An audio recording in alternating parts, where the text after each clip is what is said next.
इस कार्यक्रम के पुण्यार्चक हैं महाश्रमण युग शिरोमणि 108 आचार्य श्री विद्यासागर जी महाराज की प्रेरणा से पुण्यार्चक परिवार श्री शांति प्रकाश, श्रीमती बीना बड़जात्या, श्री सुरेश कुमार, श्रीमती तारा बड़जात्या, श्री पीयूष, श्रीमती पल्विका बड़जात्या, श्री सिद्धार्थ, श्रीमती मीनू बड़जात्या, श्री आतिश, श्रीमती चांदनी बड़जात्या, आयुष, निलय, सिद्धि एवं समस्त बड़जात्या परिवार Ahmedabad. Shri Ativir Chandra, Shrimati Kasturi Devi Jain, CA Shri Rajiv, Shrimati Rekha Jain, sector 53 Noida, JRA corporate services private limited. पौत्र पौत्री सीए वासु समकेत रुचि, मानसी रुद्र मीरा कनाडा। परम पूज्य संत शिरोमणि आचार्य श्री 108 विद्यासागर जी महाराज के परम भक्त द्वारा नव वर्ष के अवसर पर स्वर्गीय श्री माणक चंद जैन एवं स्वर्गीय श्रीमती तारामणि देवी जैन की पुण्य स्मृति में श्रीमान राजकुमार पाटौदी, श्रीमती सुमन पाटौदी, पुत्र वधू श्रीमान सौरभ पाटौदी, श्रीमती सृष्टि पाटौदी, पुत्र शुभम एवं सम्यक, पौत्र पौत्री अथर्व लविष्का एवं समस्त पाटौदी परिवार, मानक चंद राजकुमार पाटौदी, कुचामन सिटी, राजस्थान। फर्म राज फैशन, निवासी दीमापुर, नागालैंड।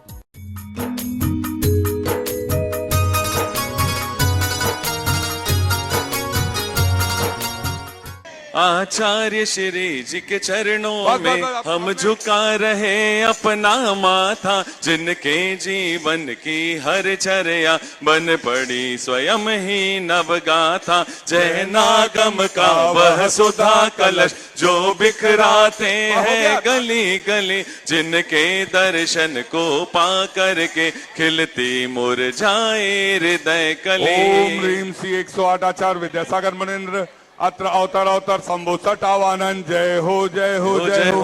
अत्र तिष्ठा स्थापनम। जय हो जय हो जय हो। अत्र मम सन्नितो भव भव सट सन्निधि करणम परिपुष्पांजलम क्षिपामि। सांसारिक विषयों में पढ़कर मैंने अपने को भरमाया, इस राग द्वेष की बैतरणी से अब तक पार नहीं पाया। तब विद्या सिंधु के जल कण से भव कालुष धोने आया हूँ, आना जाना मिट जाए मेरा यह बंध काटने आया हूँ। 108 आचार्य विद्यासागर मुनीन्द्राय जन्म जरा मृत्यु विनाशनाय जलम निर्पामिति।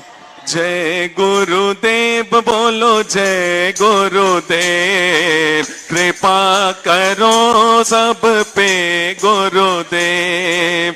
जय गुरुदेव बोलो जय गुरुदेव, कृपा करो सब पे गुरुदेव। मंगल भवन अमंगल हारी हो, गुरुवर तुम हो अतिशयकारी। जय गुरुदेव बोलो जय गुरुदेव, कृपा करो सब पे गुरुदेव।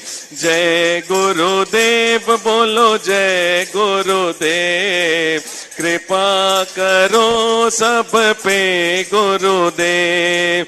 क्रोध अनल में जल जल कर अपना सर्वस्व लुटाया है, शांत स्वरूप न जान सका जीवन भर इसे भुलाया है। चंदन सम शीतलता पाने अब शरण आपकी आया हूँ, संसार ताप मिट जाए मेरा चंदन वंदन को।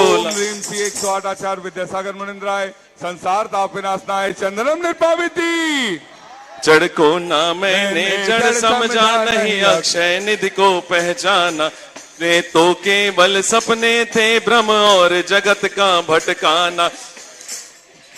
अक्षत है अक्षय पद मुझको मिल जावे, तब ज्ञान अरुण की किरणों से यह हृदय कमल भी खिल जावे। ओम ह्रीम श्री 108 आचार्य विद्यासागर मुनीन्द्राय अक्षय प्राप्ताय अक्षतान निर्पामिति। इस शुद्धारोग की व्यथा कथा भव भव में कहता आया हूँ, अति भक्ष अभक्ष भके फिर भी मन तृप्त नहीं कर पाया हूँ। नए वैद्य समर्पित करके मैं तृष्णा की भूख मिटाऊंगा, अब और अधिक ना भटक सकूं यह अंतर बोध जगाऊंगा। ओम ह्रीम श्री 108 आचार्य विद्यासागर मुनीन्द्राय कामवाण विध्वंसनाय पुष्पम निर्पामिति। ज्ञान सिंधु के कुल के दीपक हो, जिन शासन को करते रोशन।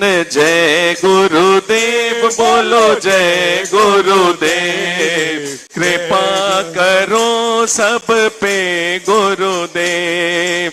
जय गुरुदेव बोलो जय गुरुदेव, कृपा करो सब पे गुरुदेव।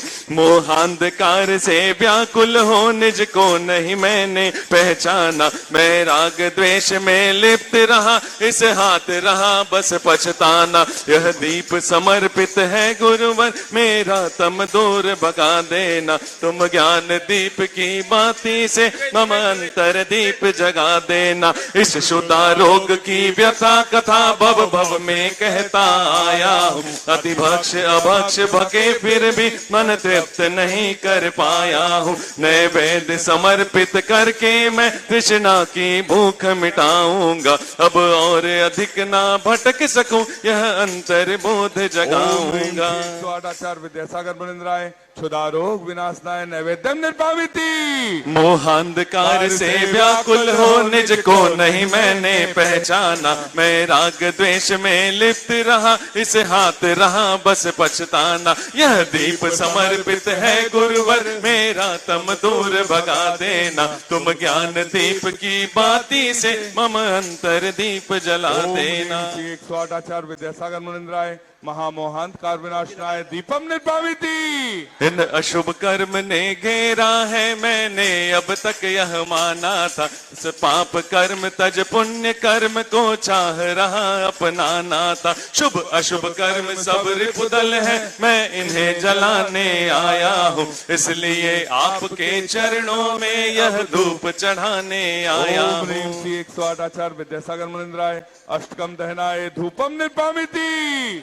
पलके ही पलके बिछाएंगे, जिस दिन प्यारे गुरुवर घर आएंगे। भोगों को इतना भोगा कि खुद को ही भोग बना डाला।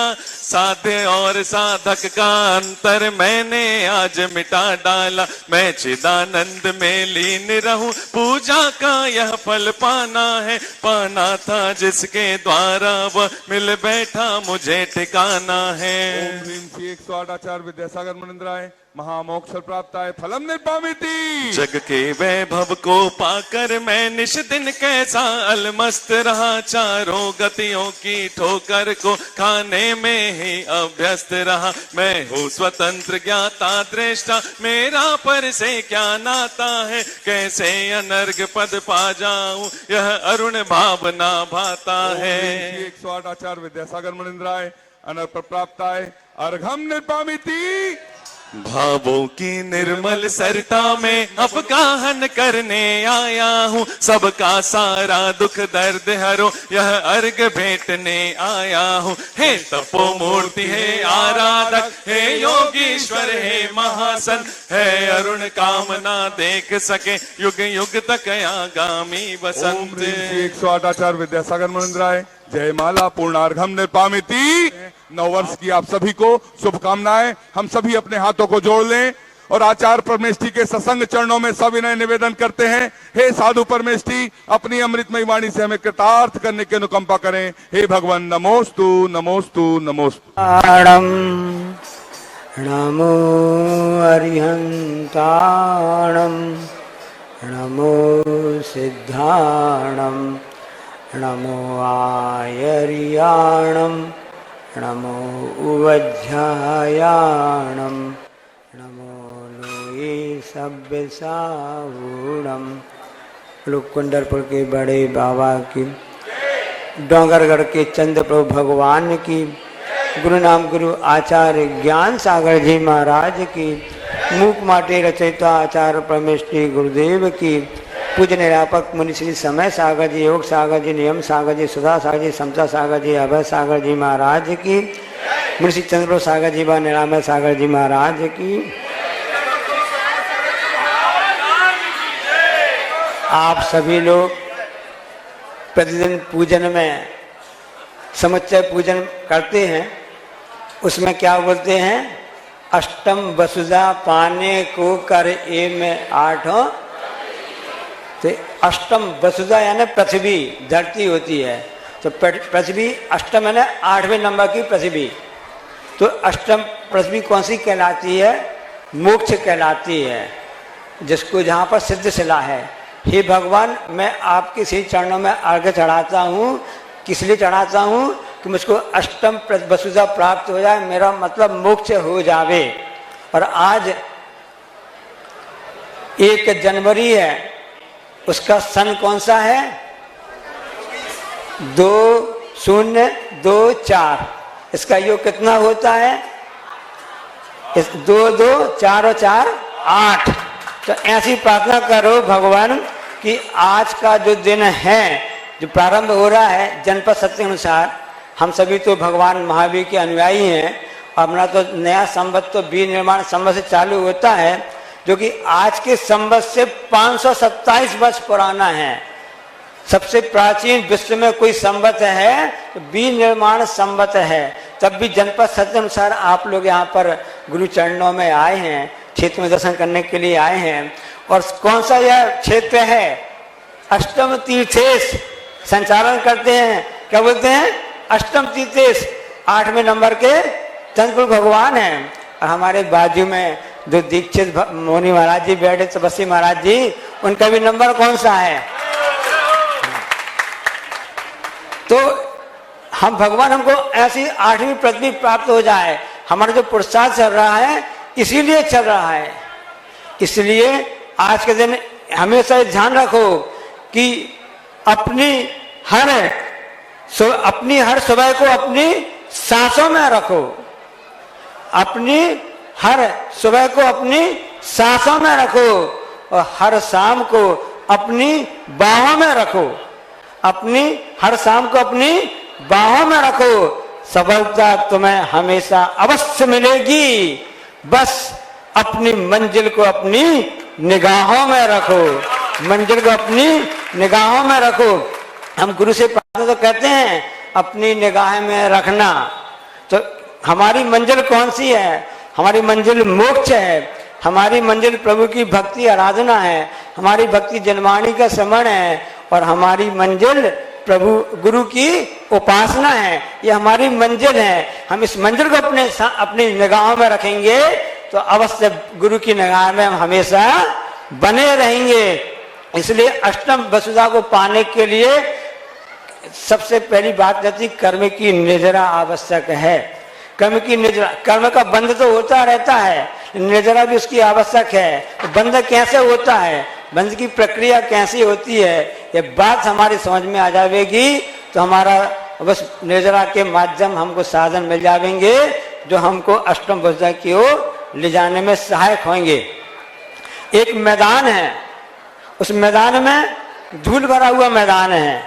उस मैदान में 4 खंबे गड़े हुए, बांस के 4 बांस खड़े उसमें गड़े हुए हैं और उनकी विशेषताएं अलग अलग प्रकार की हैं। एक बांस में पानी से, उसमें पानी गीला है, पानी से गीला है, और दूसरा बांस में सामान से उसमें तेल लगा हुआ है, ऐसा तेल लगा हुआ है। और तीसरा जो बांस है उसमें गोंद जो है ना, गोंद गाज जिसको बोलते हैं, गम, उसमें वह लगी हुई है। और चौथा बांस है जिसमें कि डामर लगा हुआ है, डामर से वह पुता हुआ है। अब पूरा मैदान कैसा है, धूल से भरा हुआ है। अब उसमें जब हवा चलती है, योग की हवा चलती है, तो योग के कारण से कर्मों का आश्रय होता है और धूल उड़ना प्रारंभ हो जाती है। अब देखिए 4 बांस गड़े हैं, चारों की अलग अलग विशेषताएं हैं, 4 में अलग अलग प्रकार की उसमें लेप लगा हुआ है। अब धूल उड़ेगी, धूल उड़ी तो पहला जो बांस था जिसमें पानी से गीला था उसमें जाकर धूल चिपक गई। दूसरे बांस जिसमें तेल लगा हुआ था उसमें भी वह धूल उड़कर जाकर के उसमें चिपक गई। दिमाग में बात चिपक रही कि नहीं चिपक रही आपके? अब तीसरी में क्या हुआ, धूल उड़ी और उसमें जिसमें कि क्या लगा हुआ था, गोंद, उसमें भी धूल जाकर के चिपक गई। और चौथे में डामर लगा हुआ था उसमें भी जाकर के धूल चिपक गई। धूल तो चिपकेगी क्योंकि योग हुआ है, हवा चली है, सामने यहाँ पर पूरे स्थान जो है धूल भरा है, तो हम कर्मों के धूल में बैठे हुए हैं, तो धूल हमेशा यहाँ से चिपक रही है। अब विचार करना, दिमाग लगाना, जो हम आपको बताना चाहते हैं। जो जिस बांस में पानी लगा हुआ था उसमें धूल चिपक गई है, हम थोड़ा सा प्रयास करेंगे, उसको सफाई करेंगे, कपड़े से रगड़ेंगे, तो वह धूल आराम से निकल जाएगी। हल्की सी मेहनत करने से वह धूल निकल जाएगी। अब दूसरे नंबर का बांस है जिसमें कि धूल लगी हुई है, उसके पैर उसमें क्या लगा था? तेल लगा हुआ था। इसमें पहले बांस की अपेक्षा से दूसरे बांस में धूल ज्यादा मात्रा में आई। अब उसको सफाई करना है, साफ करना, तो उसके लिए थोड़ा ज्यादा मेहनत करना पड़ेगी। नया साल आया है, आज पहली जनवरी है, ये हम आपको बताना चाहते हैं। जो 2023 में हमारे इस शरीर के माध्यम से शरीर में, मंदिर में, मकान में धूल लगी है, वो तो हम सब साफ कर ही देते हैं, लेकिन 2023 में जो है मन के अंदर कसायों की, पापों की, वासनाओं की धूल लगी है, ये 2024 यही संदेश देने आया है कि हम प्रभु की आराधना करके इस धूल को छुड़ाने का प्रयास करें। अब तीसरा बांस का नंबर आता है, उसमें क्या लगा हुआ है? गोंद लगी हुई है। अब इस वाले बांस में पहले और दूसरे बांस की अपेक्षा से धूल की मात्रा कम है कि ज्यादा है? ज्यादा उसमें लगी हुई है। अब धूल को हटाना है। अब इसमें पहले और दूसरे बांस की अपेक्षा तीसरे बांस में ज्यादा मेहनत करनी पड़ेगी और अन्य वस्तुएं लाना पड़ेगी, छुड़ाना पड़ेगा, तब कहीं जाकर के बड़ी मुश्किल से इसमें इसकी धूल साफ होगी। अब चौथे नंबर का बांस आता है, उसमें डामर लगा हुआ है। अब उसमें धूल लग गई है, उसमें उसको भी साफ करना ही नहीं करना है, साफ तो करना पड़ेगा, क्योंकि बिना सफाई के, स्वच्छता के कुछ भी नहीं हो सकता है। अपने यहाँ भारत के प्रधानमंत्री भी कहते हैं ना, कई साल चल रहा है ना स्वच्छ भारत, भारत में बैठे हो तो स्वच्छ रखो, क्योंकि सफाई आवश्यक है। चौथे बांस की सफाई करना, धूल की सफाई करना है, कितनी मुश्किल जाएगी, नानी याद आ जाएगी, क्योंकि उसमें डामर लगा हुआ था और सबसे ज्यादा धूल लगी हुई थी। उस धूल को छुड़ाना बहुत ही कठिन होता है। ये चार बांस आपकी समझ में आ गई, और चार बांस के साथ में धूल समझ में आ गई, छुड़ाने की प्रक्रिया समझ में आ गई। अब थोड़ा कर्म सिद्धांत को देख लें। कर्म सिद्धांत क्या कहता है? पहला बांस जो है वो संजलन कषाय का है। संजलन जो कषाय होती, चार कषाय होती है ना, क्रोध, मान, माया, लोभ, इसमें भी अनुभाग पड़ता है, इनमें स्थिति पड़ती है, इसमें उसके प्रकार होते हैं, वो अनंतानुबंधी और से अप्रत्याख्यान, प्रत्याख्यान और संजलन। जिस बांस में पानी लगा हुआ था उसको संजलन कषाय के रूप में अब मान सकते हैं कि थोड़ा सा हमने पुरुषार्थ किया, थोड़ी सी भक्ति की और उसकी धूल निकल जाएगी।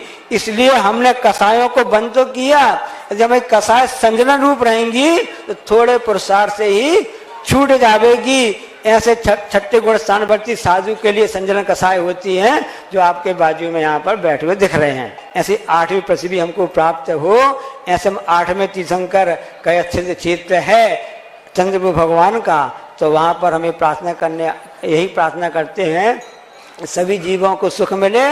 सच्चा सुख तो मिलता है 8वीं पृथ्वी में जाकर के, उसकी प्रक्रिया, उसका रास्ता, माध्यम है प्रभु की भक्ति और गुरु की उपासना और जनवाणी का श्रवण। यही हमारे लिए आत्म कारण है। इसलिए आलस्य नहीं करना है। एक लड़के से कहा, एक बच्चे बताओ तुमको आलस्य में निबंध लिखना है, काम की बात बता रहे हैं। नया साल क्या संदेश दे रहा है आपको? आलस्य नहीं करना है। बच्चे से कहा गया, बच्चे तुमको आलस्य में निबंध लिखना है। बच्चे ने क्या किया? उसने एक पेज लिखा, एक पेज पलटाया, कोरा छोड़ दिया, दूसरा पेज कोरा छोड़ दिया, तीसरा पेज कोरा छोड़ दिया, चौथा पेज कोरा, 5वां, 6वां, 8 पेज की कॉपी आती है ना, 8 पेज की कॉपी आती है, परीक्षा कॉपी जो होती है, 8वें पेज में उसने सबसे अंत में लिख लिया, ये आलस्य का निबंध पूर्ण हुआ। तो इस तरह से हमको आलस्य को छोड़ करके इस नए साल में यही संकल्प लेना है कि हम पूरे साल भर अच्छे काम करेंगे, परोपकार काम करेंगे, नेक दिल इंसान बनेंगे और सबकी सहायता करते हुए अपने आत्म तत्व को प्राप्त करेंगे, अष्टम वसुधा को प्राप्त करने का पुरुषार्थ करेंगे। बोले अहिंसा परम जावाणी के ज्ञानते हैं सूझे लोकालोक, सो वाणी मस्तक धरो सदा जेतु, हे जनवाणी भारती तू जपो जन जो तेरो शरणा गए सो पावे। ओम नमः शुद्धेभ्यः, ओम नमः शुद्धेभ्यः, ओम नमः शुद्धेभ्यः।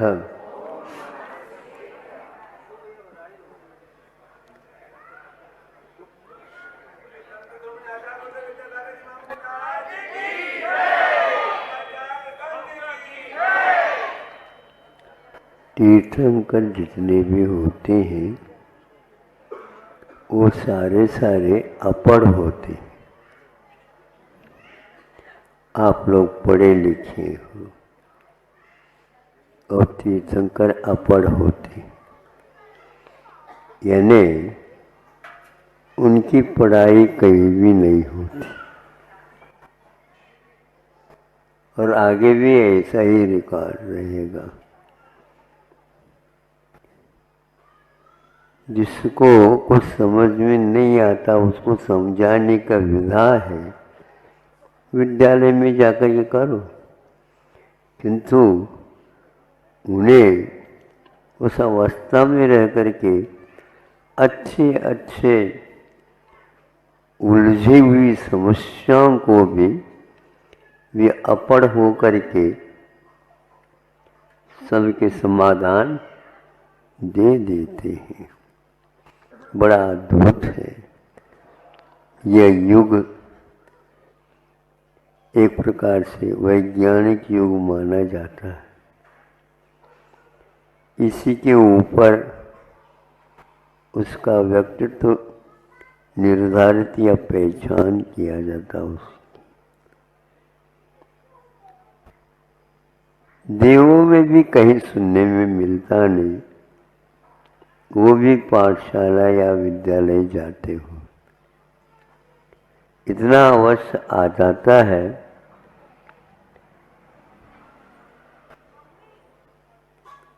वो गुरु कहलाते हैं। वो स्वर्ग में बृहस्पति ये वार के ऊपर गुरु कहलाते हैं, लेकिन कहीं विद्यालय की स्थापना उन्होंने वहां पर नहीं की। इतना अवश्य है उनका विशेष क्षोभम होता होगा, इसलिए उनको बृहस्पति कह करके पुकारते हैं। और कहीं कहीं पर कवि लोग काव्यों में बृहस्पति का नाम याद करते हैं, जहाँ पर उनके लिए भी हे भगवान आपकी गुणानुवाद करने में अक्षमता हो गई, यानी वह बृहस्पति भी यदि चाहे भगवान के गुणगान पूर्ण नहीं कर सकता। ऐसा आपका व्यक्तित्व है, फिर भी आप पढ़े लिखे नहीं रहे। हाँ,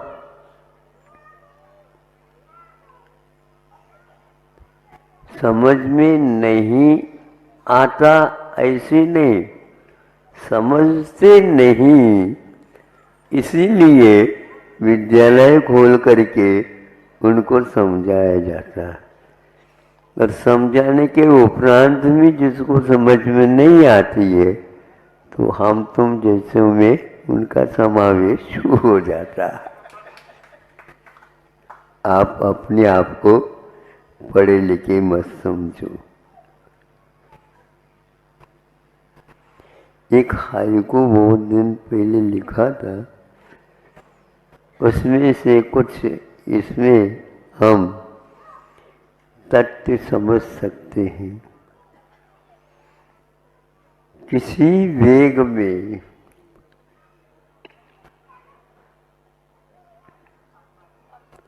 किसी वेग में अपढ़ हो या पढ़े,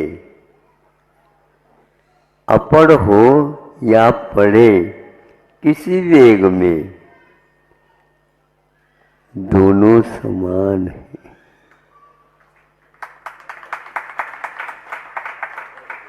अपढ़ को भी उसी श्रेणी में हम रख सकते हैं।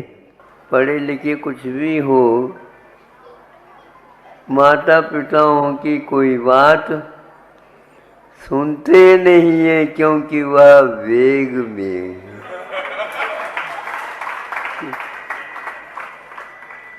बहुत वेग में। माता पिता सोचते भैया कुछ कहो नहीं तो इतने वेग में स्टेशन को भी पार करके चले न जाए। कई गाड़ियाँ कुछ स्टेशन पर रुकती हैं और कुछ गाड़ियाँ वेग होने के कारण और वहाँ से पहले से प्रबंध कर लेती। सिग्नल क्या बोलते हैं, वो डाल दिया जाता है तो उसको रुकने की कोई आवश्यकता। ये वेग की बात मैंने आपके सामने रखी। उद्वेग, आवेग, वेग। अब आ जाता है इससे विपरीत, वह अपढ़ है और जिसके पास संवेग है, जिसके पास निर्वेग है, और वह उस संवेग के माध्यम से, निर्वेग के माध्यम से दूसरे को शांत कर सकता है, किंतु उद्वेग के माध्यम से शांत को भी अशांत किया जाता है। आप कौन सा कार्य कर रहे हो बताओ। ध्यान रखो, ज़्यादा करोगे हमारा माथा तप जाएगा।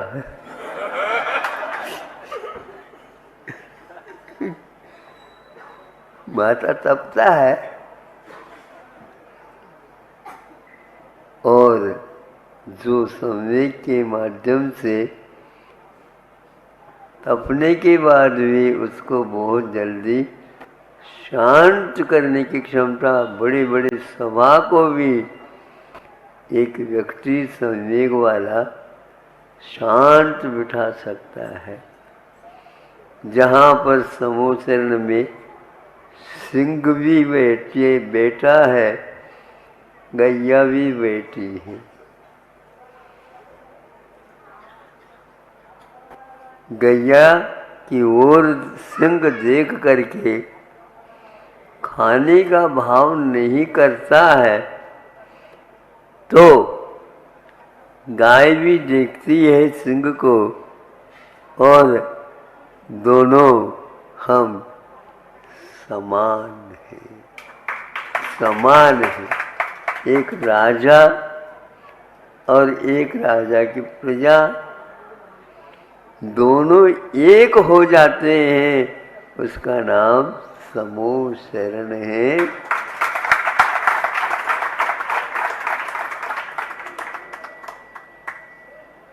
हमें कुछ करना नहीं, हमें ज़्यादा कुछ पढ़ाई करना नहीं, बस वेग को देखते रहो। ड्राइविंग करने वाला चालक गाड़ी को चलाता है, स्वयं तो बैठा है, चला कहाँ रहा है? बिल्कुल गाड़ी चल नहीं रही है, भाग रही है, लेकिन इसके हाथ में संवेग आवेग का अभाव होने के कारण सारे के सारे हजारों यात्री विश्वास के साथ बैठी है। इतने वेग में कोई भी एक्सीडेंट हो जाए तो वो कैसे जाए? वह जागृत है। हमें जागृति की आवश्यकता है। हमें जागृति की आवश्यकता है और पढ़ लिख करके हमें बैठने की हमें आवश्यकता नहीं। हमें तो शांत होने की आवश्यकता है। इसलिए जगत काय स्वभाव व संवेग वैराग्यार्थ, तो वह ज्ञान हमारे पास है, स्वभाव के रूप में है, किंतु उसमें नई वैराग्य फूट रहा है।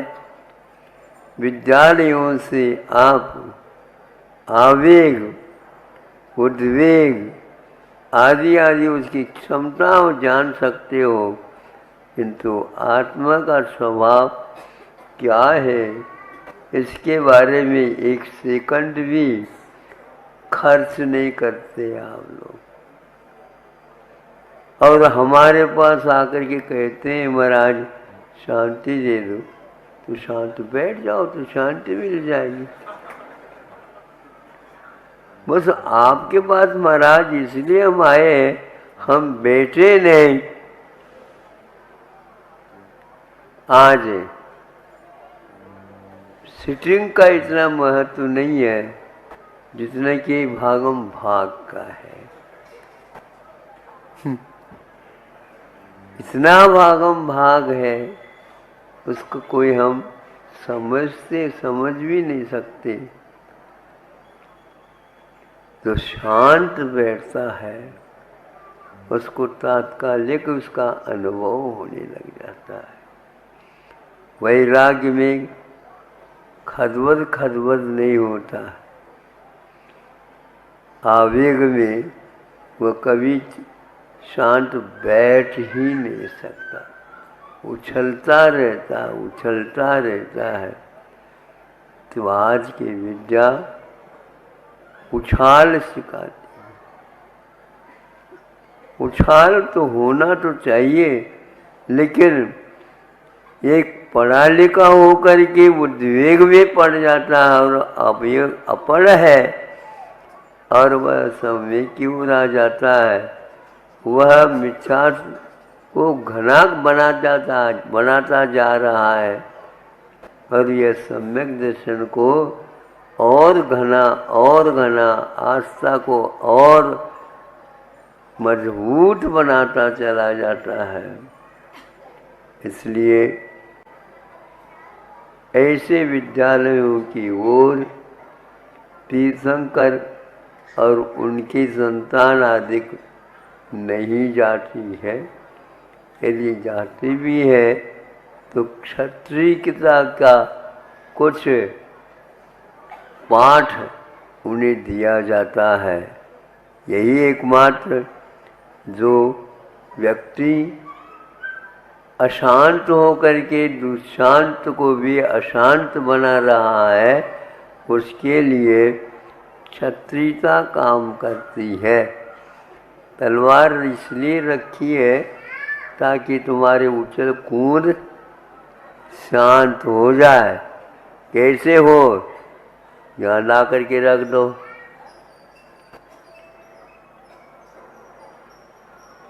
आज छुप छुप करके छापा डाला जाता। बताइए छापा क्या मानो? रेड, अच्छा रेड हो गया, वो वाइट नहीं है। आप उसको रेड रखा है इसलिए निकाल दो, रख दो। और पहले क्या करते थे, पहले से ही नियम दिलवा देते थे। तो ये वो क्या कहता, व्यापारी व्यापार करके आ जाता है, लेकिन मौलिक जो कोई भी वस्तु है उनको वह अपने पास न रख करके राजकोष में ही वह जाए, राजा के सामने भेंट के दे। बरसों व्यापार करके आते हैं, जहाज भर भर करके लिए आते हैं, किंतु ये सब भगवान राजा को भी भगवान प्रभु दीनानाथ ये कह करके ये सब आपका है, तो वो चुन करके राजकोष में पहुंचा देता। राजा हीरा मोती माणिक इत्यादि को पहन तो लेता है, लेकिन पहनाव के अलग है, और राजकोष में जो रखा जाता है वहाँ पर ताला लगा दिया जाता है, लेकिन चाबी कभी भी नहीं रखता कौन? राजा, क्योंकि उसके पास तो तलवार और ढाल रहता है, पढ़ा लिखा नहीं रहता, इसलिए अपने आप ही राजा का काम हो जाता है। उनको कहीं न्यायालय में जाने की आवश्यकता नहीं है, उनको स्वयं न्यायाधीश पद मिला है, और वह क्षत्रियता को कभी नहीं छोड़ता। पर बढ़िया लोग क्षत्रियता का रहस्य नहीं समझते। सुन रहे हो? हाँ, आप तो केवल तोलना जानते हैं, और तोल में भी यदि मान लो और कमाई ज़्यादा करना है, डंडी मारना चाहिए।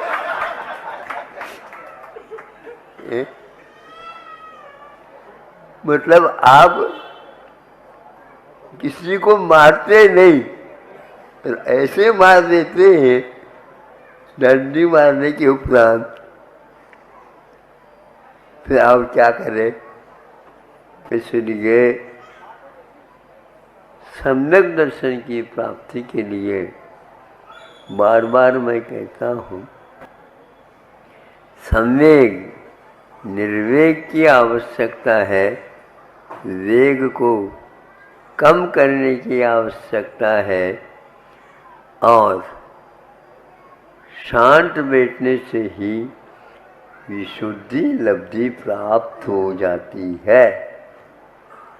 और विशुद्धि लब्धि के बिना सम्यक दर्शन की भूमिका बनती नहीं है।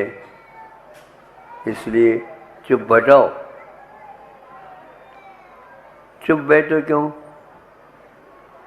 चुप बैठने से ही ज्ञात होता है कि कौन किसका कर्ता, कौन किसका अधिकारी स्वामी, और कौन किसका भोक्ता।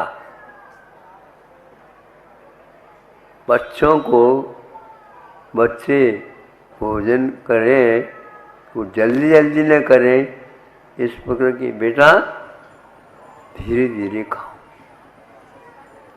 ताकि पच जाए।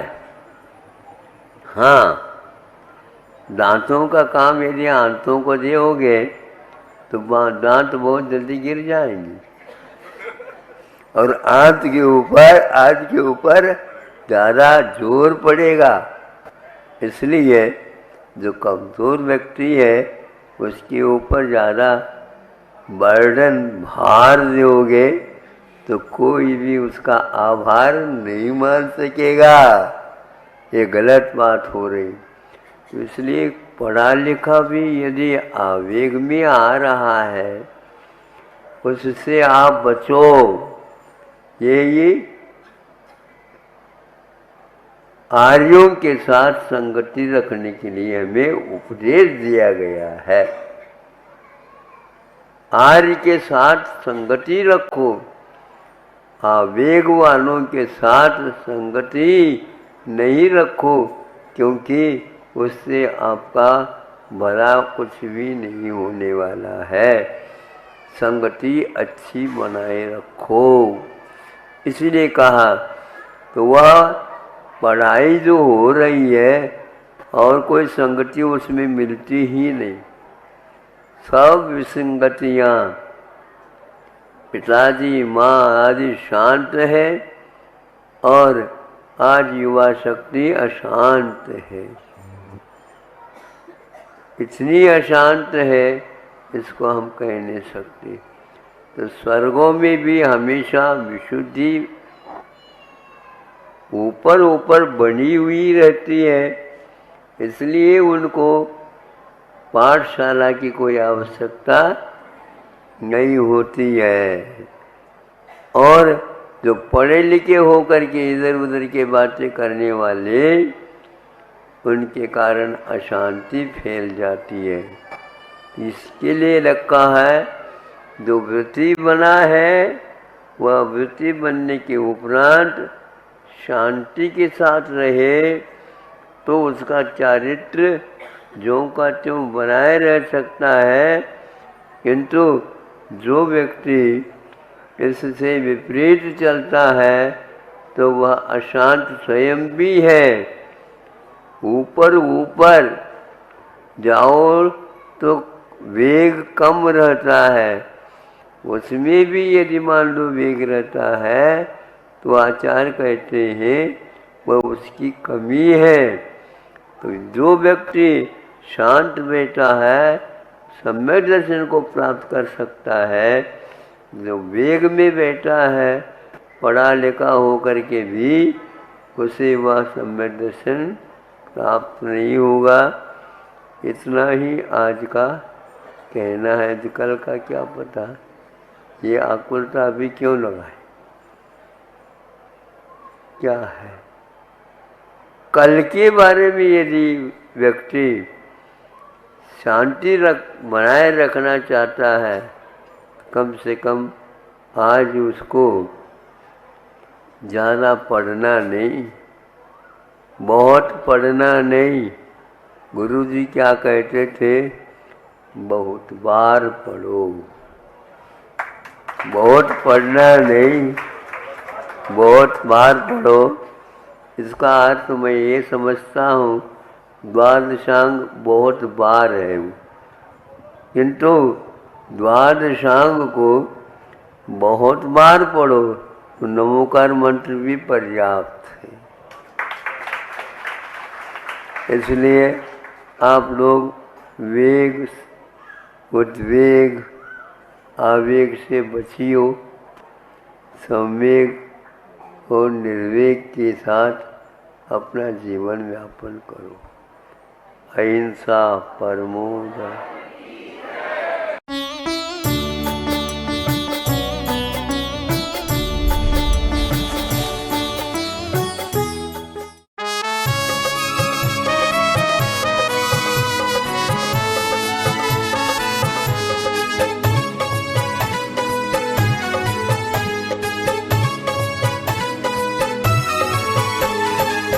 भाग्यवान के घर ही गुरुवर पड़गाहन पे आते हैं। विधि सम्मत आहार करा के पुण्य उदय हो जाते हैं, पुण्य उदय हो जाते हैं।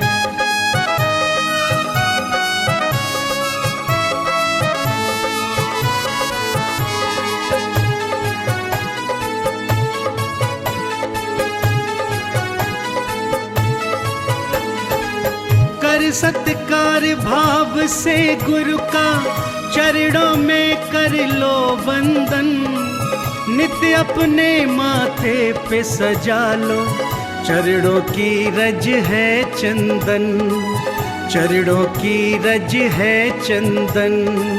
भव से तर जाते हैं प्राणी, दर्श जो इनका पाते हैं। विधि सम्मत आहार करा के पुण्य उदय हो जाते हैं, पुण्य उदय हो जाते हैं।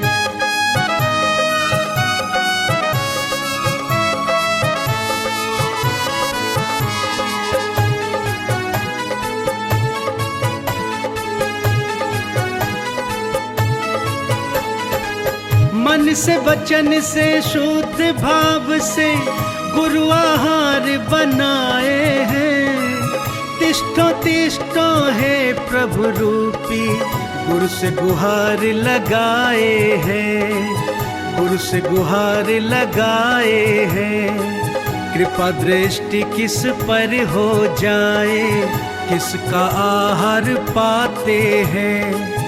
विधि सम्मत आहार करा के पुण्य उदय हो जाते हैं, पुण्य उदय हो जाते हैं।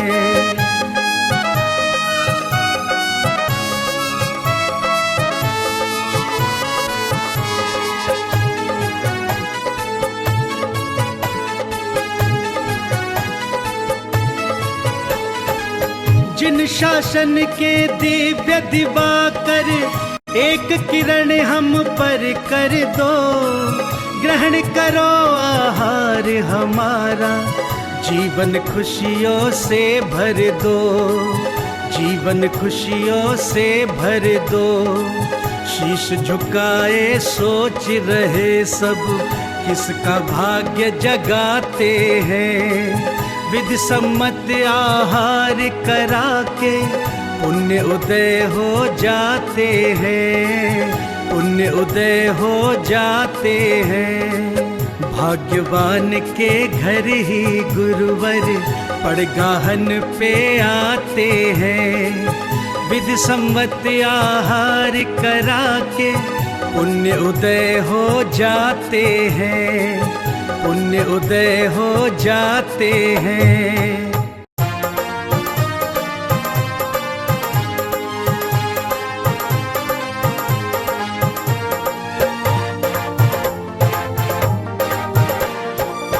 कितना अद्भुत दृश्य है सुंदर, खुशियाँ छाई अपार।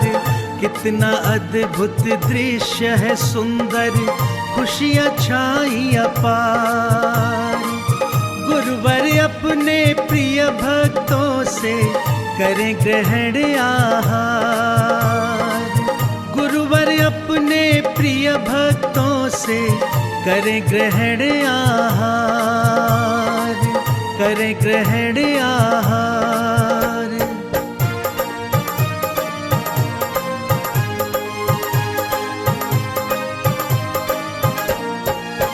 लेकर पात्र खड़े हैं श्रावक, सुंदर सुंदर भोगों के। मंद मंद मुस्काते गुरुवर, भाव पढ़ रहे भक्तों के, भाव पढ़ रहे भक्तों के। ग्रहण कर रहे गुरुवर सबके चौकों को स्वीकार। गुरुवर अपने प्रिय भक्तों से करे ग्रहण आहार।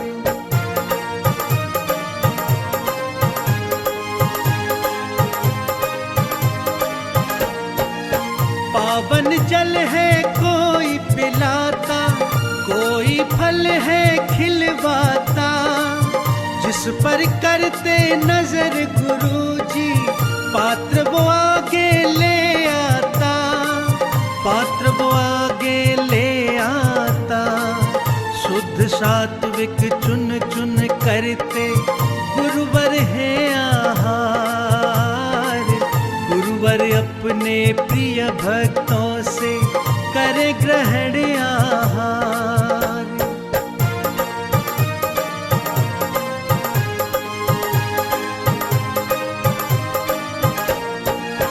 कैसा तेज है मुखमंडल पर करते हुए गुरु आहार। दिव्य दिगंबर रूप में गुरुवर अरिहंतों से लगे साकार, अरिहंतों से लगे साकार। ऐसा लगता जैसे भगवन स्वयं करे आहार। गुरुवर अपने प्रिय भक्तों से करे ग्रहण आहार।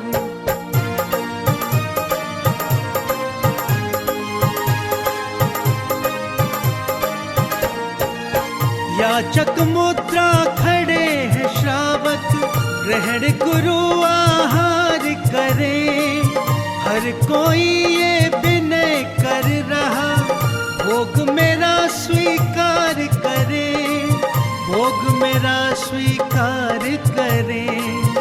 ग्रास ग्रास गुरुवर का करता भक्तों का उद्धार। गुरुवर अपने प्रिय भक्तों से ग्रहण करें आहार।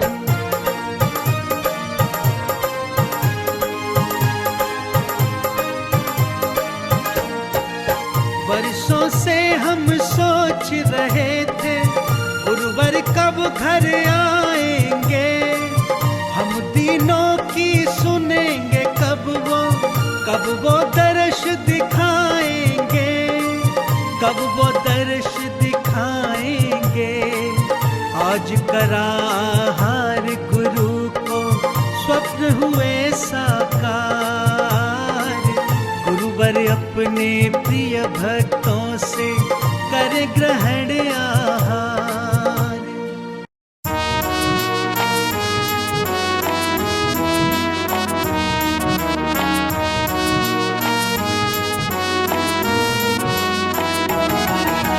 पूजन कर लो वंदन कर लो सब सत्कार। पूजन कर लो वंदन कर लो सब सत्कार। दिव्य दिगंबर रूप में आए, दिव्य दिगंबर रूप में आए गुरु करने आहार। पूजन कर लो वंदन कर लो सब सत्कार।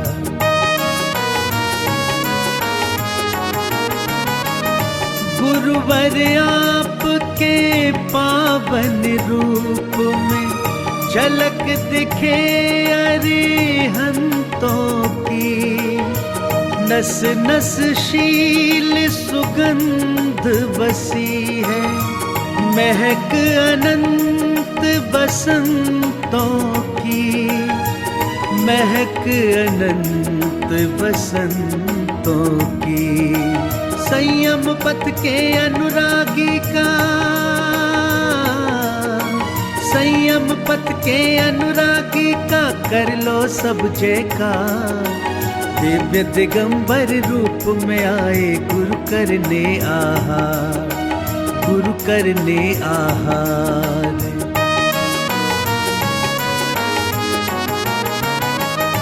हाथ कमंडल पेक्षी शोभित, मन में लिया है नियम सवार। वीरासमति निभाए गुरुवर, श्रावक करते हैं गुहार। श्रावक करते हैं गुहार। तिष्ठो तिष्ठो मेरे गुरुवर, तिष्ठो तिष्ठो मेरे गुरुवर बना शुद्ध आहार। दिव्य दिगंबर रूप में आए गुरु करने आहार, गुरु करने आहार।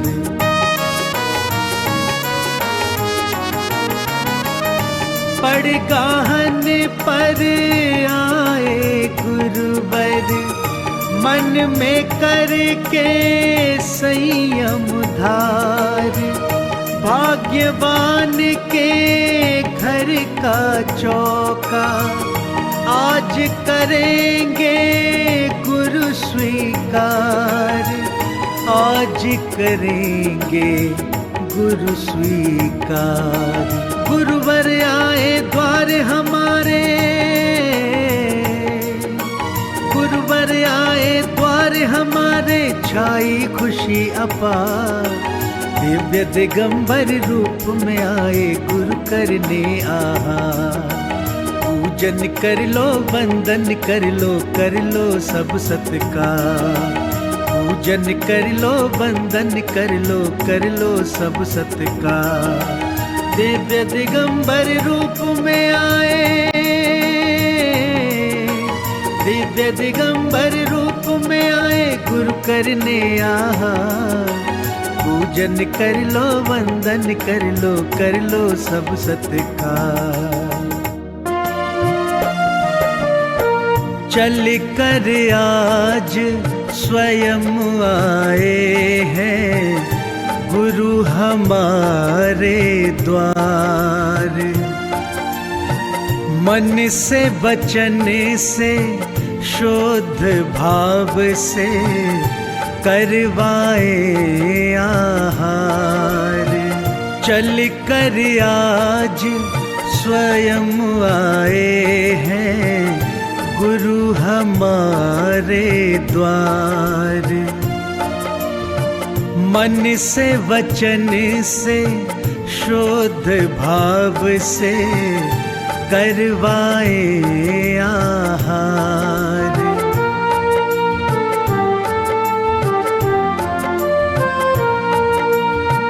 पड़गाहन पर आए गुरुवर, प्रासुक जल से चरण पखारो। शुद्ध भाव से करो वंदना, नवदा भक्ति दिल में धारो, दिल में धारो। कोटि कोटि है नमन हमारा, करो गुरु स्वीकार। मन से वचन से शुद्ध भाव से करवाए आहार।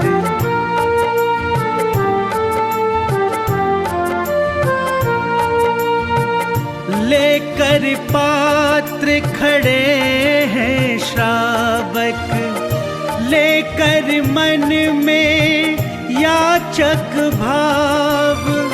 कर लो ग्रहण हमारा चौका, मन में करते हैं सब जाप, करते जाप।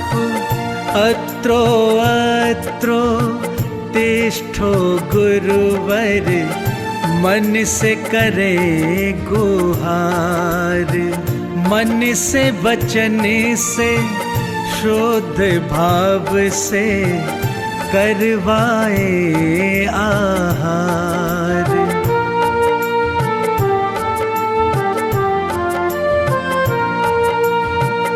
दिव्य दिगंबर रूप में आए लेने को।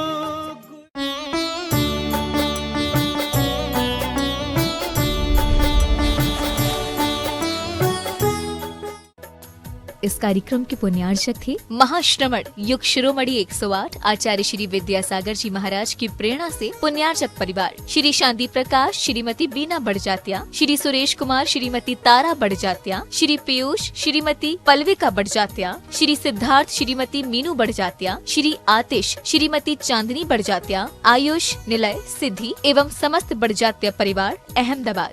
Shri Ativir Chandra, Shrimati Kasturi Devi Jain, CA Shri Rajiv, Shrimati Rekha Jain, sector 53 Noida, JRA corporate services private limited. पौत्र पौत्री सीए वासु समकेत रुचि, मानसी रुद्र मीरा कनाडा। परम पूज्य संत शिरोमणि आचार्य श्री 108 विद्यासागर जी महाराज के परम भक्त द्वारा नव वर्ष के अवसर पर स्वर्गीय श्री माणक चंद जैन एवं स्वर्गीय श्रीमती तारामणि देवी जैन की पुण्य स्मृति में श्रीमान राजकुमार पाटौदी, श्रीमती सुमन पाटौदी, पुत्र वधु श्रीमान सौरभ पाटौदी, श्रीमती सृष्टि पाटौदी, पुत्र शुभम एवं सम्यक, पौत्र पौत्री अथर्व लविष्का एवं समस्त पाटौदी परिवार, मानक चंद राजकुमार पाटौदी, कुचामन सिटी, राजस्थान। फर्म राज फैशन, निवासी दीमापुर, नागालैंड।